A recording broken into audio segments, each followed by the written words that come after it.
Assalamualaikum warahmatullahi wabarakatuh. Perkenalkan, nama saya Basrian. Di sini saya merupakan perwakilan dari kelompok yang membuat aplikasi SQS VR. Jadi di sini saya ingin membahas tentang aplikasi kami.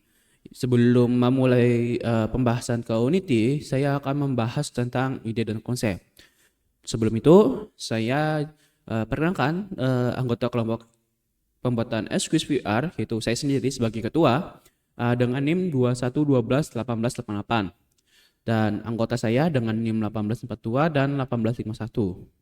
Jadinya untuk ide konsep itu ada pada masalah di budaya Indonesia, di mana generasi Z itu mulai melupakan budaya Indonesia dan menyerap lebih banyak budaya luar.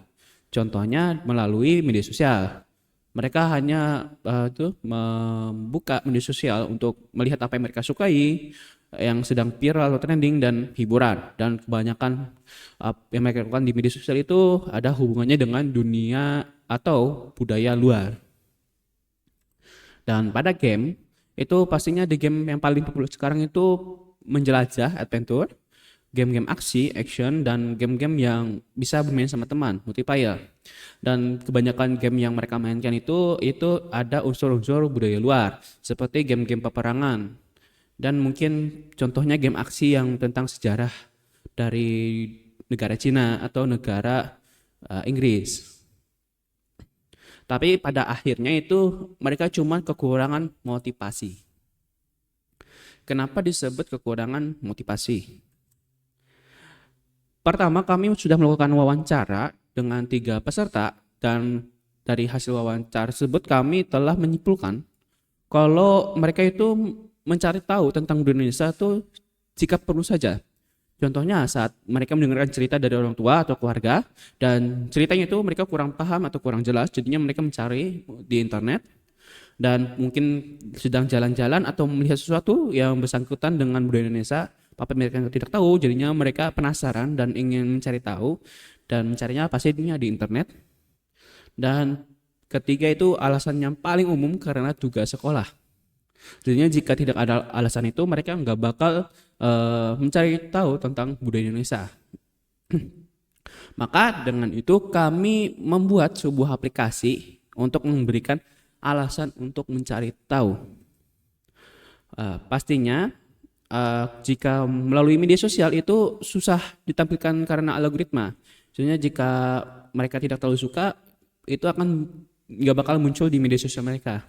Dan apalagi kalau biarpun muncul, itu mudah diabaikan, tinggal scroll ke bawah dah hilang. Dan untuk game itu pasti ada beberapa game yang bisa dipertimbangkan. Pertama, game menjelajah. Akan tapi game jelajah ini itu perlu cerita yang konsisten, tapi ya tidak mudah bosan. Dan kepopulernya standar, tapi kebanyakan game jelajah itu game sekali main. Jadi kalau udah selesai dah, mereka akan mencari game baru. Dan untuk game teka-teki atau quiz itu ya tidak populer, karena mereka merasa kalau game quiz atau teka-teki itu seperti menjawab pertanyaan ujian atau pertanyaan tugas. Makanya itu tidak disukai dan mudah bosan. Akan tapi jika diimplementasikan itu sangat bisa digunakan di berbagai tema atau topik. Jadi misalnya tentang Indonesia bisa, tentang suatu negara bisa, tentang info-info yang tidak penting juga ya bisa. Karena ya teka-teki untuk melatih kreativitas pengguna dalam cara berpikir. Sedangkan untuk aksi itu bisa diimplementasikan, apalagi aksi itu game-game yang populer. Akan tapi game itu hanya berguna atau dapat diimplementasikan pada tema atau topik tertentu. Sepertinya topik atau tema peperangan, game polisi sama teroris, dan sebagainya. Tapi game tersebut paling populer yang sering dimainkan oleh generasi sekarang, karena ya itu memberikan sensasi yang berbeda dari game menjelajah dan teka-teki atau quiz. Jadinya dari 3 game tersebut kami kepikiran kenapa tidak digabungkan saja.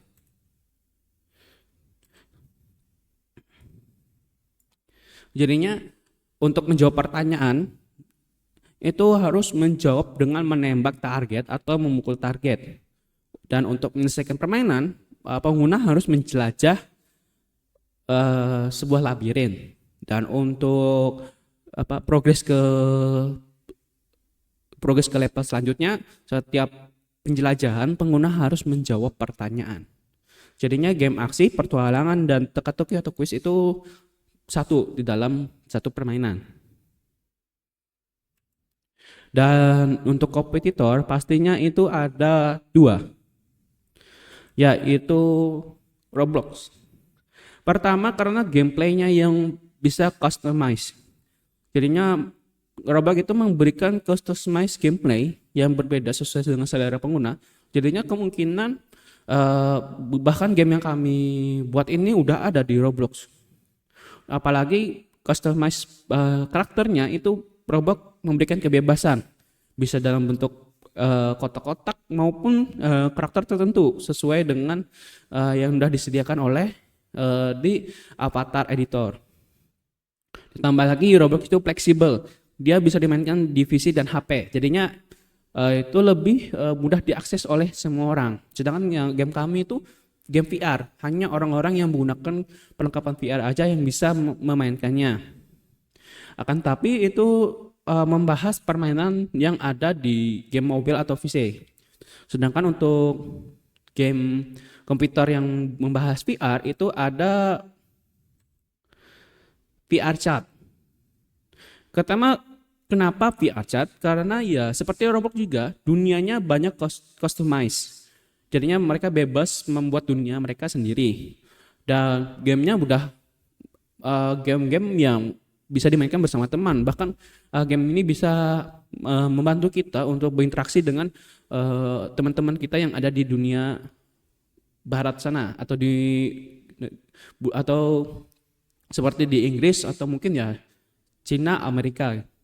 Dan mereka pastinya seperti Roblox juga, karakternya bisa di customize. Karena kami masih prototype, jadinya pastinya untuk customize karakter itu masih kami sampaikan dulu. Oke. Berikut ini adalah flowchart, perancangan flowchart kami. Jadinya jika gamenya udah dimulai, dia akan menampilkan game area, menampilkan objek game, menampilkan UI. Jadinya pada saat di game itu pengguna itu udah di dalam game, pengguna itu akan didapat memilih antara berinteraksi dengan UI, berinteraksi dengan senjata yang sudah disediakan, atau berinteraksi dengan pintu. Jadinya di sini jika mereka berinteraksi dengan UI, di tombol UI itu ada di tombol UI itu ada semacam set aktif.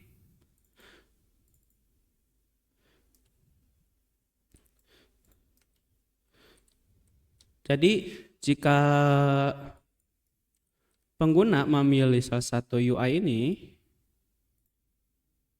di sini ada tombol untuk menampilkan home dan untuk cuman view aja. Jadinya di sini jika mereka memilih salah satu tombol ini, bottom view ini akan aktif dan melapis atau menimpa tombol home yang bisa diinteraksi. Jadinya itu memberitahukan kalau tombol home itu udah dipilih. Jadinya saat pengguna menekan tombol itu, skripsi untuk set aktif objek akan aktif dan tombol home itu akan mengaktifkan bottom home view. Itu juga berlaku untuk tombol lainnya. Contohnya seperti tombol how to play atau tombol score. Mungkin saya jalankan untuk keamanan aplikasi ini.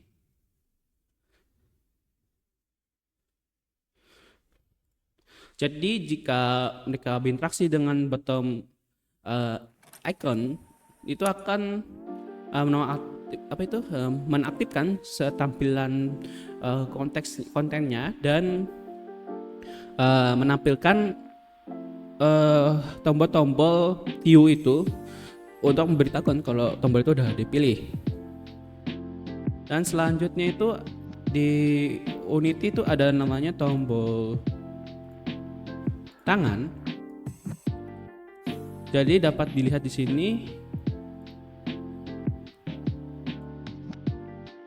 jika tombol tangannya diaktifkan, dia akan mengaktifkan tombol lainnya. Jadinya di sini ada tombol go home, score, dan menu. Jadi kalau dia menekan tombol go home, menekan iterasi tombol go home, jadinya posisi player dan posisi rotasi itu akan digantikan dengan komponen ini. Jadi komponen ini itu sebagai referensi posisi kembalinya pengguna. Jadinya rotasi dan positionnya akan diupdate, dan saat pengguna menekannya dia akan pindah ke sesuai dengan referensi ini. Dan jika pengguna milih tombol score, navigation, jika menambah skor, jadi home view akan mati dan tombol skor ini akan hidup. Jadinya di sini dia itu semacam set aktif dan non aktif. Jadinya jika dia milih tombol skor, home view akan non aktif. Itu juga dapat sebaliknya, jika milih tombol home, skor akan non aktif. Untuk score manager ini, dia ada objek tertentu yang harus selalu aktif, karena jika objeknya tidak aktif, itu skornya tidak akan berjalan. Jadi di sini terdapat teks yang berupa skor 0 menunjukkan kalau skornya belum berjalan. Jadi di sini setiap teks itu dia ada pengatur tampilannya. Jadinya misalnya kalau pengguna menembak target ini menggunakan senjata yang sudah disediakan, dia akan menjalankan sistem menonaktifkan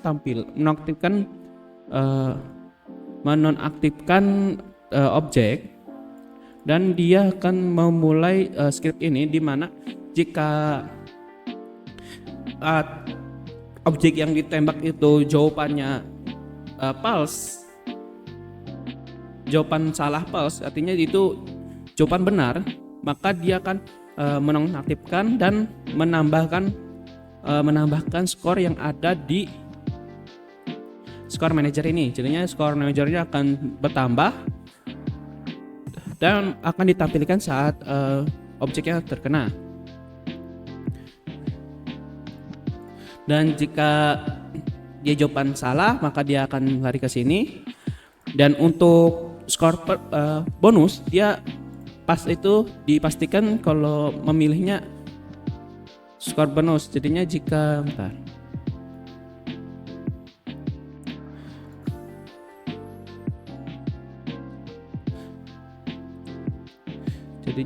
di sini, di sini ada pilihan bonus sama jawaban salah. Jadi kalau kita uncentang, maka dia dinyatakan jawaban benar. Tapi kalau kita centang jawaban salah, maka dia akan lari ke sini. Tapi jika kita centang bonus, maka dia akan larinya ke sini dan menambahkan skor sesuai dengan function yang dipanggil.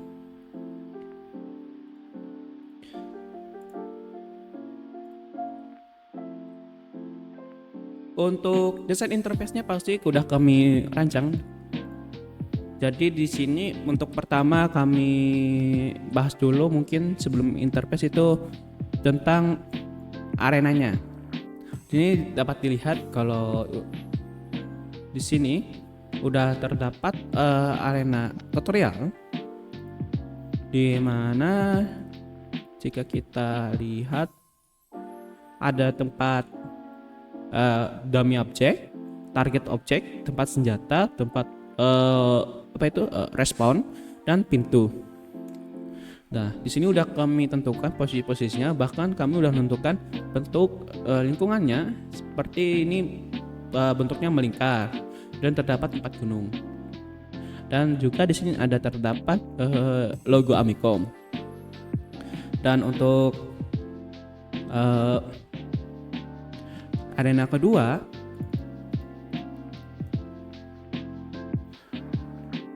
dapat dilihat di sini memiliki lingkungan yang sama, cuman memiliki tampilan yang berbeda. Jadi di sini udah kami tentukan di mana yang warna hijau oranye ini itu merupakan batas di mana pengguna itu bisa berjalan. Jadinya dia kalau jika dia ada batas ini, pengguna tidak akan bisa pergi ke tempat target. Dan di sini merupakan arena targetnya, di mana tempat untuk menembak. Yang warna abu-abu agak gelap ini itu merupakan pintu. Jika pengguna tidak men-trigger atau memenuhi syarat, maka ini akan tetap tertutup. Jika memenuhi syarat, maka dia akan terbuka. Di sini juga ada terdapat tiga objek, di mana dia udah kami letakkan sesuai dengan perancangan. Jadi jika pengguna berada di zona merah ini, pintu-pintu yang ada yang menutupi ketiga objek ini akan aktif dan soal pun akan muncul. Dan jika mereka menjawab dengan benar, maka pintu untuk keluar itu atau ke lepas selanjutnya akan muncul. Ini dapat dilihat. Ini jika mereka berada di koridor ini, objek dummy-nya akan bangkit dan pintunya akan terbuka untuk memulai permainan. Dan untuk selanjutnya itu arena level 2. Oh ya, jadi di sini ada di arena level 1 ada 2 pertanyaan, di tempat nembak dan tempat memukul objek dummy. Dan di arena ini ada 3, di mana 2-nya untuk pertanyaan menembak dan 1-nya untuk pertanyaan memukul objek dummy. Ini area 2. Jika dia memegang pistol dan men-trigger, maka dia akan men-spawn bullet atau semacam peluru. Dan jika dia mengenai objek target petunjuk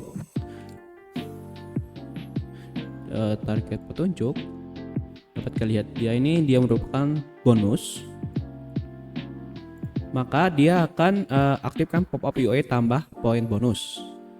Jadi kalau di sini kita masukkan dan dia akan mengaktifkan suara dan menambahkan poin, dan dia juga akan mengaktifkan petunjuk tambahan. Jika dia objek target benar, maka dia akan mengaktifkan suara dan menambahkan poin benar, serta mengaktifkan UI memberitahukan kalau pintunya udah terbuka. Pintu udah terbuka. Jika dia tambah objek yang salah, maka dia akan memberitahukan kalau jawabannya salah dan beberapa satu akan menghilang. Nah, jika sudah kita buka pintu akan terbuka, tetapi pintu lainnya tidak terbuka. Jadi pengguna harus menjelajahi labirin ini untuk mencari sebuah trigger. Nah, trigger di sini. Nah, jadi jika dia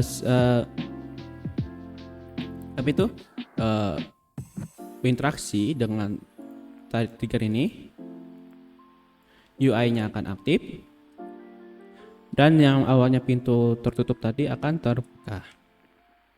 Dan setelah terbuka, jika pengguna jawaban dummy yang benar, maka poin tambah atau poin benar dan pop up bahkan muncul memberitahukan kalau pintunya udah terbuka.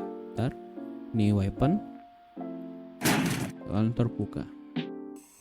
Pintunya sudah terbuka dan pengguna dapat kembali ke arena tutorial.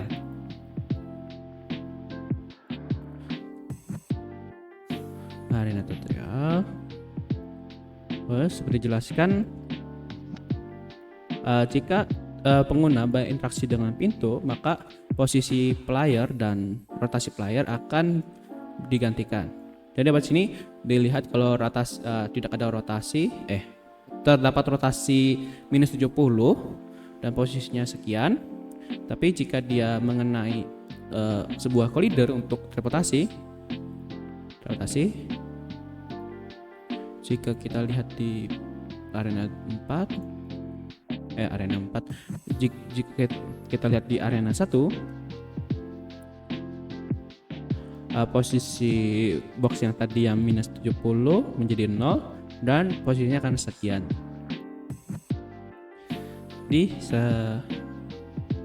Sekian dari saya. Ini merupakan prototipe aplikasi SQS VR, di mana dia akan sudah sesuai dengan hasil perancangan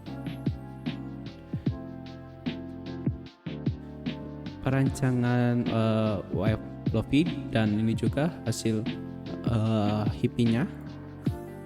Kami pun udah membuat sebuah prototipe untuk memastikan kalau ide kami itu udah sesuai di bagian interface-nya. Jadi jika dapat dilihat di sini, nah jika dia tekan skor, dia akan aktif, home akan aktif. Dan jika dia itu menekan yang lain, dia akan mengaktifkan tombol warna ungu, dan ke tombol lain maka dia akan mengaktifkan tombol ungu di tempat lain dan mengaktifkan tombol ungu di tempat yang kita pilih. Jadi itu sekian dari kelompok kami. Maaf banyak yang salah. Assalamualaikum warahmatullahi wabarakatuh.